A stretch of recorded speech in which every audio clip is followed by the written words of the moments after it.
Hello. I thought I would get to the book again and read the next 3 chapters. So, beginning chapter 4. John had the bad habit of chewing things when he was thinking hard. This morning he had several things to think about. What had made the toothpaste taste like chocolate? What had made the orange juice taste like chocolate? What had made the bacon and eggs taste like chocolate? What had made the toast and butter and marmalade taste like chocolate? Each one of these things had felt the way it had always felt before. The toothpaste had been soft and pasty. The bacon had been hot, crispy, and oily. The toast had been crunchy and the marmalade sticky and lumpy. But everything had tasted like the chocolate he had eaten in bed last night. John put a gloved thumb in his mouth and thoughtfully chewed.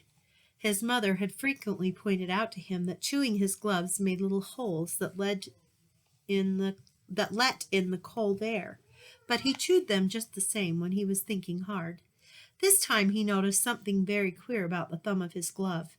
Instead of tasting leathery, it tasted like chocolate. John pulled his thumb out of his mouth. The part of the glove that had been in his mouth was now brown, instead of black like the rest. He bit the end of the leather thumb again. It came right off in his mouth, leaving his own thumb bare. John chewed, and it was like chewing leather made of chocolate leather. Chocolate made of chocolate. Leather that melted like chocolate. In a second or two he swallowed it. The gloves were not new. John had had them quite a while. He couldn't understand why he had never thought of eating them before. He tried to tear off one of the fingers, but the leather was too strong for him. He put it into his mouth, and it immediately turned into chocolate. Then he was able to break it off easily. He popped it into his mouth and chewed it up and swallowed it. It was delicious. Walking along, devouring his glove, John did not notice one of his schoolfellows, Spider Wilson, until he heard his voice. "John's gone crazy! John's gone crazy!" Spider yelled. Then he turned on John. "Don't they feed you where you live?" he sneered. Spider was in the grade just above John's and was one of the meanest, slyest boys in the whole school. John gulped down a large piece of the second glove's palm and looked pleased. "What's the matter?" Spider demanded. "Do your people make you eat leather?" "This is a special leather," John replied. He licked his lips and sighed contentedly. "It turns into chocolate as soon as you put it into your mouth. Look." John bit off the glove's little finger and took it out of his mouth. "Now it's chocolate." He put it back into his mouth and gulped it down. "Give me a piece," Spider said. This is Spider.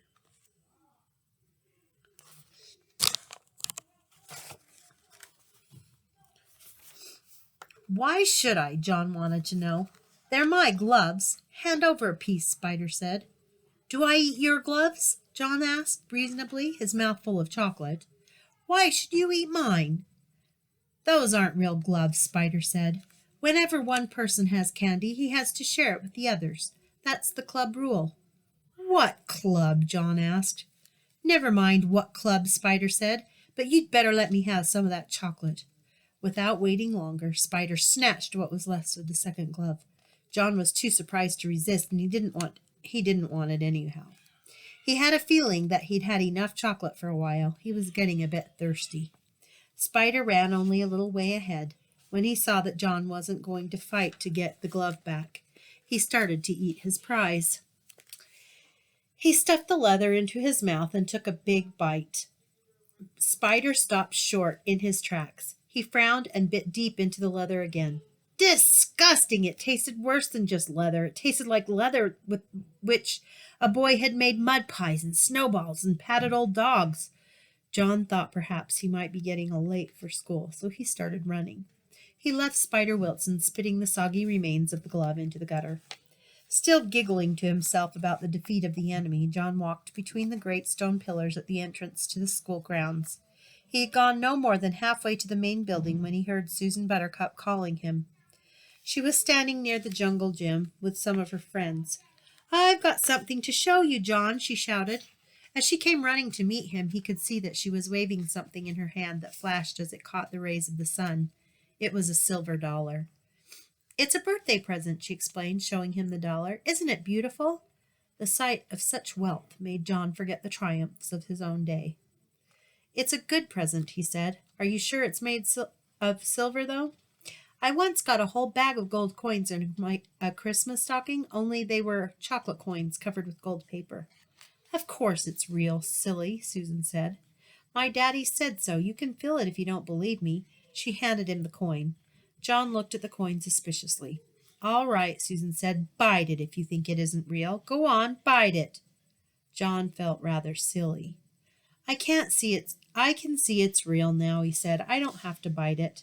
"But I want you to," Susan insisted. "You weren't sure." "Well, make sure. That's what they always do on television. When a cowboy wants to make sure a dollar's real, he bites it." John put the dollar down about halfway into his mouth. Okay. John put the dollar about halfway into his mouth and reluctantly bit it. His teeth went right through the coin. The part that had passed between his lips was hard but sweet chocolate. Susan could hardly believe her eyes. She had given John a complete circle of silver. He sadly handed back a crescent. John didn't know what to say. Susan couldn't speak. Tears trickled down her cheeks like rain down a window pane. She looked at the piece of dollar in her hand. She looked up at John, whose face was red with embarrassment. "John Midas," Susan blurted out at last, "I hate you!" She turned and ran away before John could think of anything at all to say. Chapter 5. John hung up his coat, got his notebook and pencil out of his locker, and sat down at his small table just in time for the school bell, when Miss Plimsoll walked silently into the classroom. As soon as she appeared in the doorway, all the chattering and scuffling stopped. The 20 boys and girls sat straight in their chairs, looking straight ahead at the clean blackboard. "Good morning, children," Miss Plimsoll said. "Good morning, Miss Plimsoll," the class answered respectfully. Miss Plimsoll sat at her high desk, blinking her eyes as she surveyed the room. Then she opened a little drawer in her desk and pulled out a spectacles case, from which she took her reading glasses. She removed her long-distance glasses, but put on her short-distance glasses, snapped shut the spectacles case, replaced it in the drawer, shut the drawer, tilted her head forward so that she could look over the glasses on her nose, and said, "This morning, children, we are going to have an important test." There were some groans and a few ohs and ahs. Miss Plimsoll lifted up one of her hands, and silence was restored instantly. "No complaining, please," she said sternly. "This test will show me how well you have been learning your arithmetic this year. It will be a short one. I am going to write just 4 problems on the board. I shall expect you to solve them all swiftly and accurately, and to write your answers neatly. You will place your paper in front of you now. You will write your name at the top right-hand corner, and then you will place your pencil beside your paper, sit back in your chair, and wait until I give the signal to begin the work." Miss Plimsoll turned to the blackboard and began chalking up the test problems. Tests always made John nervous. Besides, his lips were feeling dry, and the taste of chocolate was strong in his mouth. He raised his hand. "Yes, John?" Miss Plimsoll asked. "Please, may I go and get a drink of water, please, Miss Plimsoll?" he asked in a small voice. "Very well, hurry back. We're going to start in a few minutes." John gratefully slipped out of the room and walked quickly down the quiet corridor to a water fountain. His tongue felt thick with chocolate. The cold water would be refreshing. What do you think's going to happen? He pressed his foot down on the fountain treadle, and a stream of clear ice-cold water spurted up from the silver nozzle in the white enamel basin. He lowered his head until the jet of water reached his lips. The cold water splashed delightfully against the outside of his mouth. He opened his lips. As soon as the water gushed in, it turned to ice-cold chocolate water, thin and sweet. Quickly stopping the flow, John looked with dismay at the shallow puddle that had formed and was now draining away in the basin of the fountain. He hurried to another fountain on the second floor of the building, but there the same thing happened. The clear, ice-cold water turned to liquid chocolate in his mouth. When John finally got back to his classroom, all the other pupils were bent over their tables, busily scratching away. Miss Plimsoll looked up from her book as John tiptoed in. She looked at the clock on the wall, looked back at him, and wagged her finger reprovingly. John began on the first of the 4 problems, but he was so worried about the chocolate water that he couldn't keep his mind on his work. By the time he was ready to start the 4th problem, the other boys and girls were already putting down their pencils and straightening up and smiling at each other.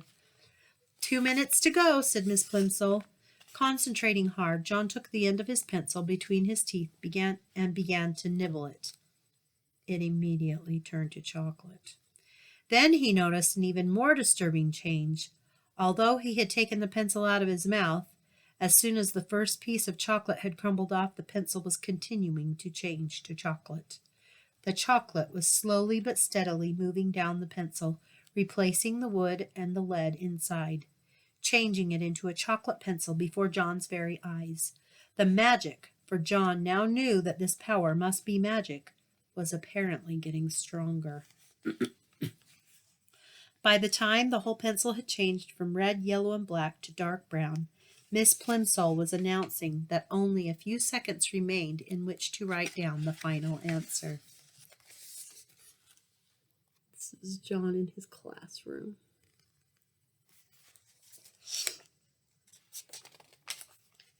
Just a minute, John pleaded. Shh, Miss Plimsoll cautioned him, holding a finger up to her mouth. Shh, chorused the slow workers, who were becoming almost as excited as John. But John felt worst of all. He felt sure that he had finished the problem.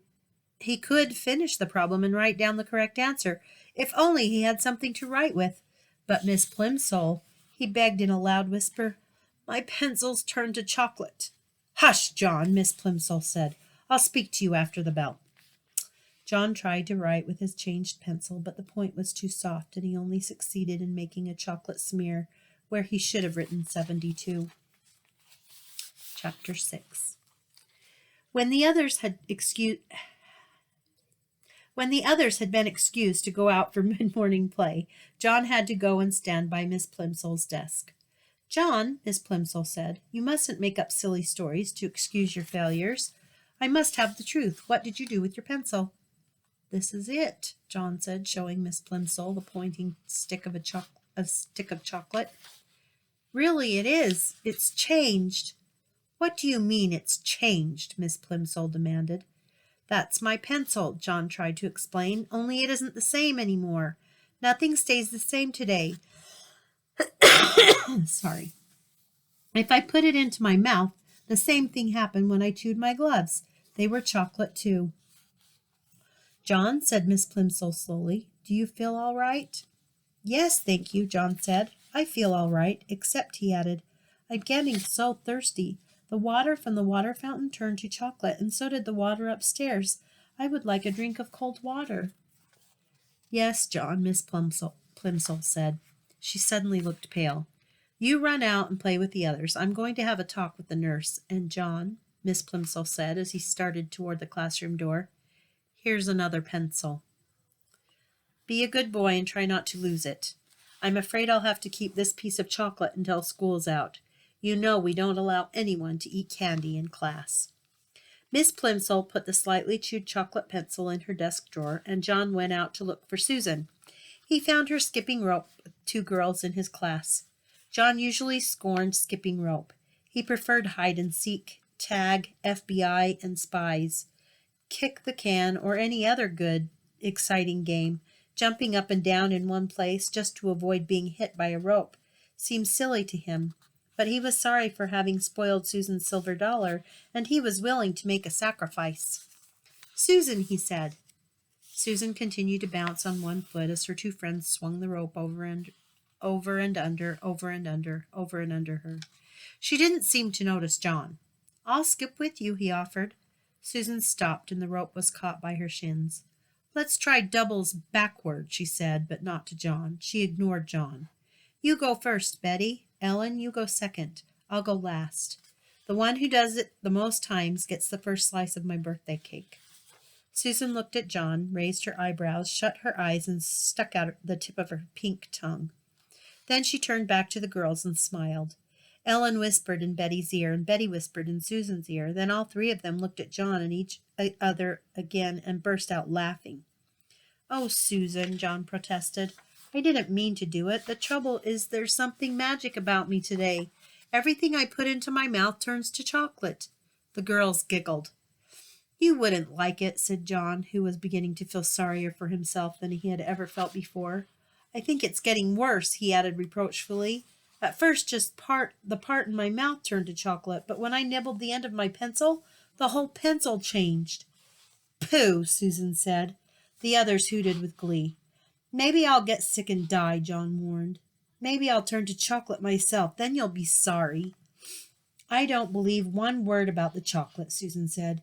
"And if it was true, you'd be glad, because all you ever like eating is chocolate." "If you don't believe me," John retorted, you give me the skipping rope and I'll prove it."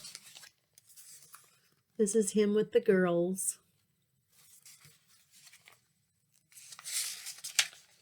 The girls looked questioningly at each other for an instant, but as they hesitated, the bell rang and it was time to go back to the classroom. The rest of the morning passed slowly for John. He was afraid that his mother was going to be cross about the missing gloves. She might not accept the excuse that he had eaten them. He regretted his messed up arithmetic test. He was sad about Susan's anger and disbelief, and he was getting terribly thirsty. Once during geography and once during art, he was excused to get a drink of water. Both times, however, he swallowed nothing but sweet chocolate. His mouth was getting stickier and sweeter and drier by the minute. Okay, end of part 2.